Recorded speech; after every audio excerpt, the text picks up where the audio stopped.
महायोगपीठे तटे भीमरथ्या वरं पुण्डरीकाय दातु मुनीन्द्रे समागत्य तिष्ठन्तमानन्दकन्दं परब्रह्मलिङ्गं भजे पाण्डुरङ्गं। नमो सद्गुरु तुकया ज्ञानदीपा, नमो सद्गुरु सच्चिदानन्दरूपा, नमो सद्गुरु भक्तकल्याणमूर्ति, नमो सद्गुरु भास्करा पूर्णकीर्ती। शुका सारखे पूर्ण वैराग्य जाचे, वशिष्ठा परिज्ञान योगेश्वराचे, कवी वाल्मिका सारखा मान्य ऐसा, नमस्कार माझा श्री सद्गुरु रामदासा। जय जय रघुवीर समर्थ। रामकृष्ण हरी। आजचा जो आपला सेवेचा भाग आहे तो भाग क्रमांक 257। अर्थातच आपण विवरण घेत आहोत दासबोध या ग्रंथातील पहिल्या दशकातील 3ऱ्या समासावर। शारदा स्तवननाम या समासावर विवरण घेत असताना आतापर्यंत आपण 12 ओव्यांवर पूर्ण विवरण घेतलेलं आहे आणि आज आपण 13व्या ओवीवर विवरण घेणार आहोत। अर्थातच ऐसे बहुवेशे नटली, माया शारदा एकली, सिद्धची अंतरी संचली, चतुर्विधा प्रकारे या ओवीवर आपण विवरण घेणार आहोत। या ठिकाणी त्या श्री शारदेचं स्तवन करत असताना समर्थांनी त्या श्री शारदेची ओळख करून दिलेली आहे। या 13व्या ओवीमध्ये समर्थ म्हणतात की ऐसे बहुवेशे नटली, म्हणजे आतापर्यंत वेगवेगळ्या प्रकारची रूप त्या मातेची कशी आहेत, त्या शारदेची कशी आहेत, त्याची ओळख समर्थांनी करून दिलेली आहे। ऐसी बहुवेशे नटली, एकच आहे ती, पण अनेक रूपामध्ये अनेक ठिकाणी वेगवेगळं कार्य करत असते। जसं एखादा माणूस एकच असतो, पण वेगवेगळ्या प्रकारे तो वेगवेगळ्या ठिकाणी वेगवेगळ्या पद्धतीने कार्य करत असतो। घरामध्ये एखादा माणूस जर कार्य करत असेल तर त्याच्या आई वडिलांच्या समोर तो मुलगा म्हणून असतो। त्याचे आई वडील जर असतील आणि त्या आई वडिलांच्या समोर जर तो असेल तर त्या ठिकाणी तो मुलगा म्हणून, त्यांचा मुलगा म्हणून राहत असतो, कारण तो त्यांचाच मुलगा असतो। त्याच्या पत्नीच्या समोर तो पती म्हणून कार्य करत असतो आणि त्याच्या भावाच्या बरोबर तो भाऊ म्हणून कार्य करत असतो, त्याच्या बहिणीच्या बरोबर तो भाऊ म्हणून कार्य करत असतो, त्याच्या भावाची जर पत्नी असेल, भावजई जिला म्हणतात, तिच्या बरोबर दीर म्हणून कार्य करत असतो, त्याच्या मुलांच्या समोर तो वडील म्हणून कार्य करत असतो, त्या ठिकाणी त्या अधिकाराने उभा असतो। बहिणीच्या मुलांच्या तिथे तो मामा म्हणून कार्य करत असतो। अशी अनेक नाते असतात। माणूस एकच असतो, पण जसं नातं बदलतंय तसं त्याचं नाव बदलतंय। कोण मामा बोलतंय, कोण काका बोलतंय, कोण पप्पा बोलतंय, कोण नावासहित हाक मारतंय, तर कोण अजून दादा बोलतंय, कोण भाऊ बोलतंय। माणूस एकच आहे, नातं बदललं, नाव बदलतंय आणि त्या ठिकाणी त्याची राहण्याची, काम करण्याची पद्धतही बदलते। त्याच्या मुलांच्या समोर तो त्या अधिकाराने असतो, वडिलांच्या अधिकाराचा त्या ठिकाणी त्याप्रमाणे तो राहत असतो। बहीण असेल तर बहिणीशी भावासारखा नाही, भाऊच असतो तो आणि भाऊ म्हणूनच त्या ठिकाणी कार्य करत असतो। त्याचे आई वडील जर असतील तर त्या आई वडिलांच्या समोर तो जरी कितीही मोठा असेल तरी मुलगा म्हणूनच राहत असतो। पत्नीच्या समोर तो पती म्हणून राहत असतो। माणूस एकच आहे, पण वेगवेगळ्या अधिकाराने वेगवेगळ्या प्रकारे त्या ठिकाणी कार्य करताना दिसतो. त्याच्या पलीकडे संत म्हणतात की एखादा माणूस असतो ना, तो अगदी सकाळी सकाळी पेपर द्यायचं काम करत असतो.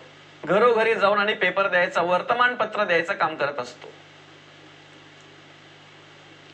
त्यावेळी त्याला सगळे वर्तमानपत्रवाला, पेपरवाला म्हणून ओळखत असतात. त्यानंतर तो घरी घरी दुधाची पिशवी जी असते ते दूध देण्याचं काम करत असतो, दूध पोहोचवण्याचं काम करत असतो. त्यावेळी त्याला दूधवाला म्हणून ओळखत असतात. नंतर तोच माणूस कुठेतरी एखाद्या शाळेच्या बाजूला छोटीशी त्याची टपरी असते किंवा छोटस त्याचं ते एक हॉटेल टाइप असतंय छोट, तिथे तो वडापाव विकत असतो. त्यावेळेला तो वडापाववाला असतो. संध्याकाळी तोच कुठेतरी एखाद्या सोसायटीवर वॉचमॅन म्हणून काम करत असतो, रखवालदार म्हणून त्या ठिकाणी काम करत असतो. माणूस एकच आहे, पण ज्या वेळेला चार पोरं त्याला पाहतात ना, त्यावेळेला त्यातला एक बोलतोय, तो बघा आमचा पेपरवाला. त्यांच्याच बरोबर असलेला दुसरा बोलतो, नाही नाही आमचा दूधवाला येतो. त्यांच्याच बरोबर असलेला तिसरा मुलगा बोलतोय, अरे आमच्या शाळेच्या बाजूला हा वडापाव विकत असतोय, वडापाववाला येतो. आणि त्यांच्यातच राहणारा एक पोरगा बोलतोय की आमच्या सोसायटीवर वॉचमॅनचं काम करतात ते काका. माणूस एकच आहे, पण जसं काम करतोय ना तशी नावं पडली गेली, तशी ओळख निर्माण झाली. या ठिकाणी संत त्या श्री शारदेची ओळख करून देत असताना समर्थ म्हणतात की ऐसे बहुवेशे नटली, ऐसे बहुवेशे नटली, माया शारदा एकली, माया शारदा एकली. ऐसी बहुवेशे नटली, ती अनेक नावाने रूपाने जरी असेल, जगदंबा म्हणून तीच कार्य करते, कालिका चंडिका म्हणून, महालक्ष्मी म्हणून, सरस्वती म्हणून, आई तुळजाभवानी म्हणून तीच कार्य करते, सप्तशृंगी माता म्हणून तीच कार्य करते, तीच माता लक्ष्मी म्हणून कार्य करते. कुठेतरी सावित्रीच्या रूपामध्ये दिसते, कुठेतरी पार्वतीच्या रूपामध्ये दर्शन घडते, कुठेतरी लक्ष्मीच्या रूपामध्ये दर्शन घडतंय, कुठे श्री शारदेच्या रूपामध्ये तिचं दर्शन घडत असते. अनेक वेशे नटली. कशासाठी? ज्या पद्धतीने जिथे काम करायला लागतंय ना त्या पद्धतीने ती काम करत असते, कार्य करत असते. आपण ओळख घेत असताना, आपण श्रवण करत असताना मागे बघितलं की ती आई घरामध्ये स्वयंपाक करत असताना त्या ठिकाणी अन्नपूर्णा म्हणून कार्य करत असते. मुलांचा अभ्यास घेताना सरस्वती म्हणून कार्य करत असते. घरामध्ये चालती बोलती लक्ष्मी, गृहलक्ष्मी म्हणून कार्य करत असते. घराचा सांभाळ ती करत असते. घर स्वच्छ ठेवण्याचं काम करत असते. त्या घरात राहणाऱ्या सगळ्या सदस्यांवर चांगल्या प्रकारचे संस्कार करण्याचं काम ती करत असते. आणि त्या घरावर जर एखादा आघात आला, एखादं जर विघ्न आलं तर ते विघ्नाला सुद्धा त्या विघ्नात सुद्धा पार पडण्याचं काम, एखादं संकट आलं तर त्या संकटाला सामोरे जाण्याचं काम ती आई करत असते. अशी अनेक रूप आहेत त्या मायेची. ज्या ठिकाणी तिला ज्या पद्धतीने कार्य करायला लागलं त्या पद्धतीने ती त्या ठिकाणी त्या रूपामध्ये उभी राहिली. ऐसे बहुवेशे नटली माया शारदा एकली. कुठे माया म्हणून ती कार्य करते आणि त्या पद्धतीने तिचं दर्शन घडते, त्या पद्धतीने तिची प्रचिती येते. तीच शारदा. एकली म्हणजे काय? रूप जरी अनेक असली, नावं जरी अनेक असली, तरी कार्य मात्र त्या एक महामायेचंच आहे, त्या देवीचंच आहे. गावं वेगळे असले, तालुके वेगळे असले, जिल्हे वेगळे असले, तरी सगळ्या जिल्ह्यांना, तालुक्यांना, नव्हे नव्हे सगळ्या राज्यांना, त्याच्याही पलीकडे जाऊ आपण, देश जरी वेगवेगळे असले तरी सगळ्या देशांना प्रकाश देणारा सूर्य हा एकच आहे. फक्त भेद येतो तो गावामध्ये, आपल्यामध्ये.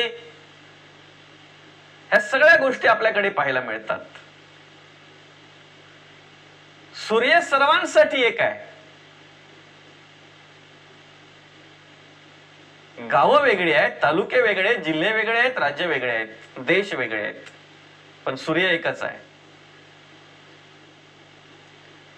अनेक ठिकाणी जरी अनेक प्रकारे तिने कार्य केलं असेल तरी ती माया शारदा एकली. आणि त्याच्या पलीकडे जाऊन समर्थ म्हणतात, सिद्धची अंतरी संचली चतुर्विधा प्रकारे. तीच सरस्वती, तीच श्री शारदा अंतःकरणामध्ये, अंतरामध्ये संचलेली आहे. कधी सिद्ध असेल तर तो पुरुषाचं, त्या पुरुषाचं सामर्थ्य आहे. तो पुरुष असेल तर तो अंतरात्मा असताना तिचं दर्शन घडतंय. तो पुरुष असताना त्या मूळ प्रकृतीचं सामर्थ्य पाहायला मिळतंय. तसंच सिद्धची, तो देव आहे, तो परब्रह्म आहे, तो अंतरात्मा आहे. मग ती त्या ठिकाणी चतुर्विधा प्रकारे आपल्याला प्रचितीला येत असते. सिद्धची अंतरी संचली चतुर्विधा प्रकारे.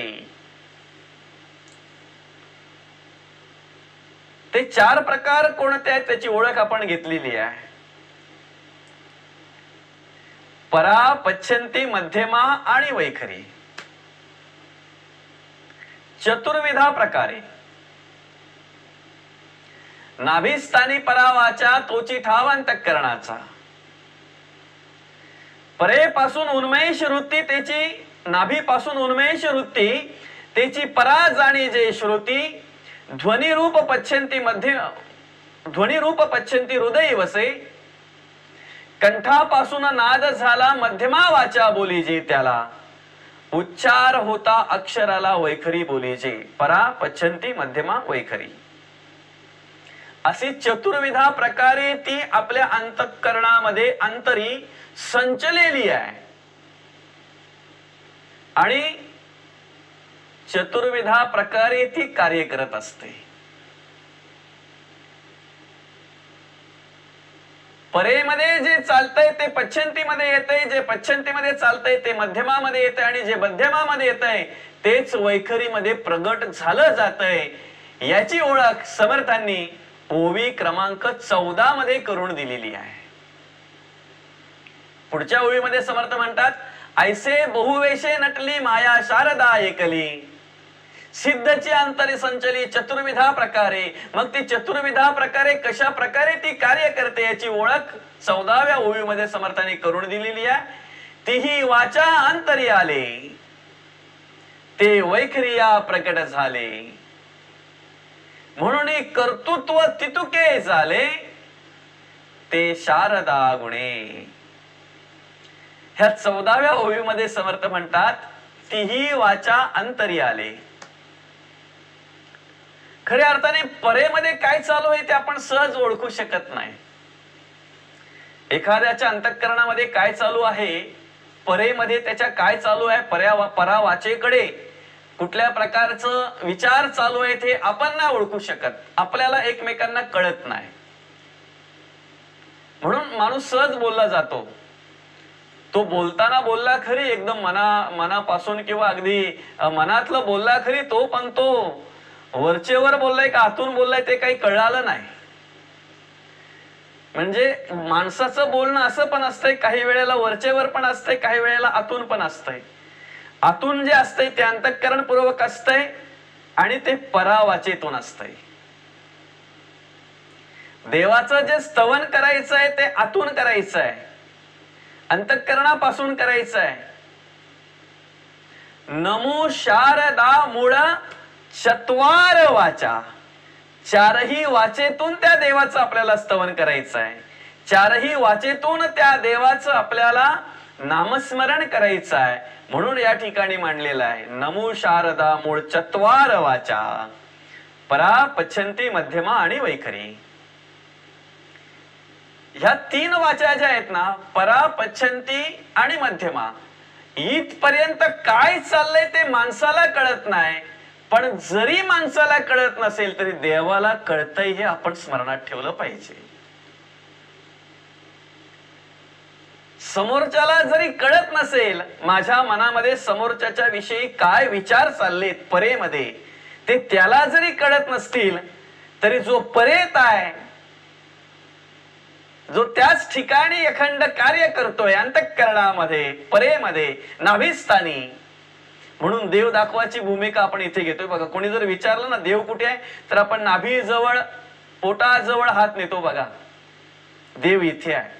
खऱ्या अर्थाने देव नखापासून केसापर्यंत आहे आणि देव नखापासून केसापर्यंत आहे म्हणून प्रत्येक इंद्रियाला चेतनामय शक्ती त्या ठिकाणी कार्य करत असते, चेतविते. प्रत्येक ठिकाणी कार्य घडलं जाते, प्रत्येक ठिकाणी देव आहे म्हणून. आणि म्हणूनच फक्त सांगायला परेमध्ये आहे, फक्त सांगायला नाभिस्थानी आहे, पण खऱ्या अर्थाने नखापासून केसापर्यंत सामर्थ्य त्या देवाचं आहे. नखापासून केसापर्यंत सामर्थ्य त्या देवाचं आहे. फक्त दाखवायला आपण तिथे दाखवतो. अंतःकरण पंचकातलं अंतःकरण ज्या ठिकाणी आहे त्या ठिकाणी दाखवतोय, नाभिस्थानी दाखवतोय, परावाचा ज्या ठिकाणी आहे त्या ठिकाणी दाखवतोय. मग जरी आपल्या तिन्ही वाचेमध्ये काय चाललंय, परा पच्छन्ती आणि मध्यमा पर्यंत काय चाललंय हे समोरच्याला जरी कळत नसेल तरी त्याला चालवणारा जो देव आहे आणि आपल्याला चालवणारा जो देव आहे, दोघांना सांभाळणारा जो देव आहे, त्या देवाला मात्र कळतंय ना काय चाललंय ते. म्हणून या ठिकाणी ती जाणीव करून दिलेली आहे. आता माणूस सहज एखाद्याशी बोलत असतो, बोलताना तो वरून खूप गोड बोलत असतो.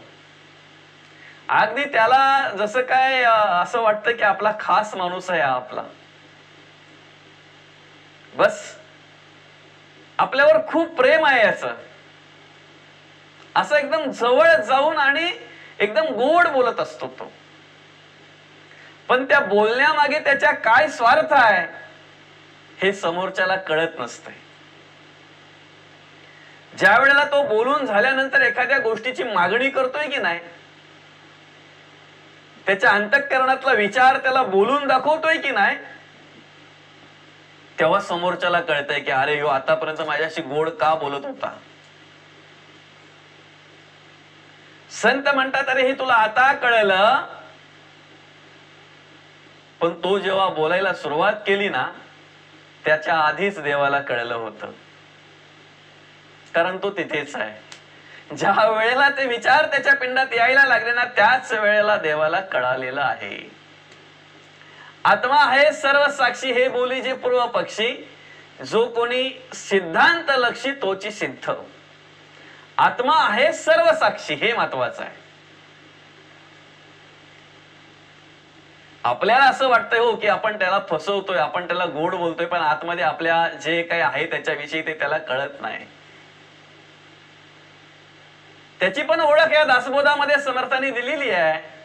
चोरून गुप्त रूपे करावे ते आत्मयास होते ठावे, कर्तृत्व याचेनी स्वभावे सकळ काही, चोरून गुप्त रूपे करावे ते आत्मयास होते ठावे. आपण कितीही जरी काही कोणाविषयी कुठल्याही प्रकारचा विचार पिंडामध्ये आणला ना, चांगला असेल तरी तो देवाला कळतोय आणि वाईट असेल तरी तो देवाला कळतोय. म्हणून परा, पश्चंती आणि मध्यमा, नाभिस्थानी, हृदयस्थानी आणि कंठस्थानी काय चाललंय हे आपल्याला कळतंय, समोरच्याला कळत नाही. जे समोरच्याला कळत नाही ते देवाला कळतंय, हे स्मरणात ठेवलं पाहिजे. तीही वाचा अंतरी आले. आणि मग काही काळ विचार केल्यानंतर बोलायचं की नाही बोलायचं, बोलायचं की नाही बोलायचं, बोलायचं की नाही बोलायचं, ज्या वेळेला तो पक्का निश्चय करतो आता बोलायचंच, मग ते वैखरिया प्रगट झाले किंवा प्रगट केले. तीही वाचा अंतरी आले ते वैखरिया प्रगट केले.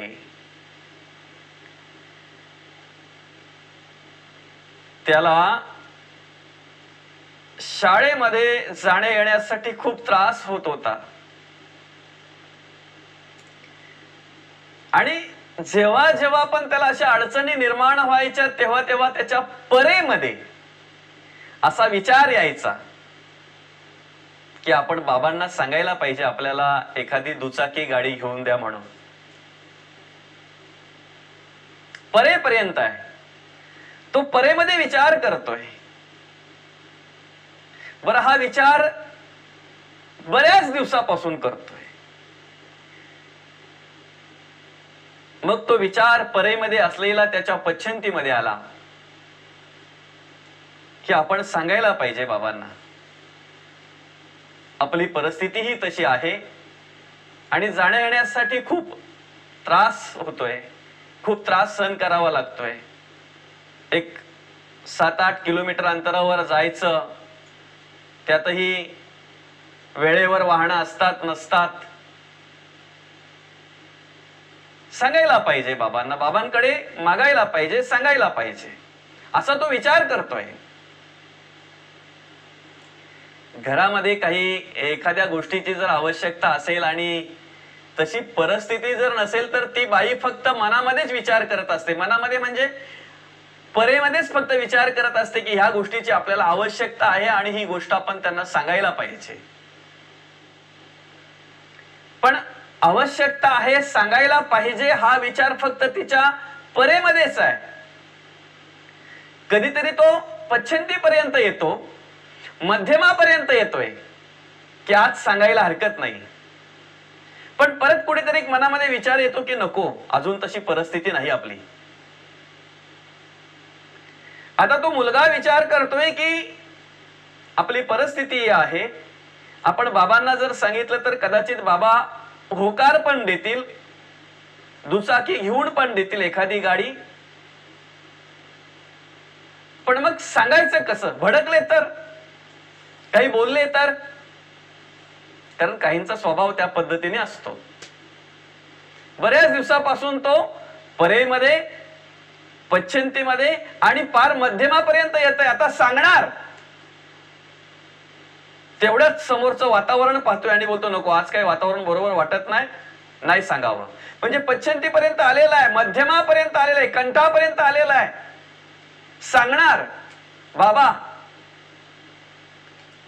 हाकही मारली त्याने बाबा, पण पुढचं सांगणार तेवढ्यात वातावरण बघितलं आणि मग विषय बदलला. जेव्हा ती वेळ येते त्याला वाटतंय का आता काही झालं तरी चालेल पण आज सांगूनच टाकतो बाबांना. मग ते वैखरिया प्रगट केले. अर्थात तीही वाचा अंतरी आले ते वैखरिया प्रगट केले. मग तो सांगतोय बाबा, अहो शाळेमध्ये जायला खूप त्रास होतोय, वेळेवर वाहनं पण भेटत नाहीत, कधी कधी तर वेळेवर वाहन न भेटल्यामुळे उशीर होतो शाळेमध्ये जायला. आणि आपली पण तशी परिस्थिती आहे ना, आपण एक दुचाकी गाडी घेऊया का, मला एखादी मोटरसायकल. बऱ्याच दिवस विचार केल्यानंतर तो परा पश्चंती मध्यमापर्यंत होता, पण आज ते वैखरिया प्रगट केले आणि मग समोरून उत्तर आलं जे काय असेल ते. म्हणजे जोपर्यंत वैखरीवर प्रगट होत नाही तोपर्यंत अंतःकरणामध्ये काय चाललंय हे कळत नाही.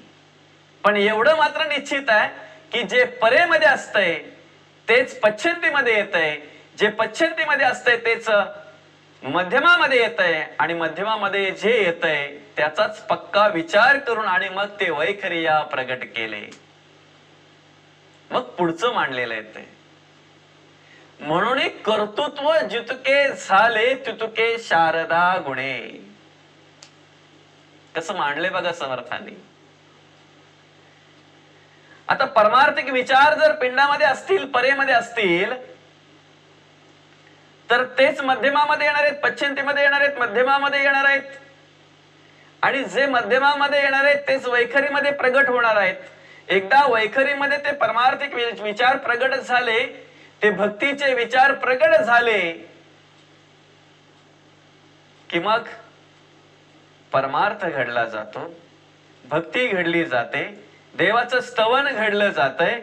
हे कार्य त्या शारदा गुणे प्रगट होत असते. त्याला सरस्वती म्हटली जाते.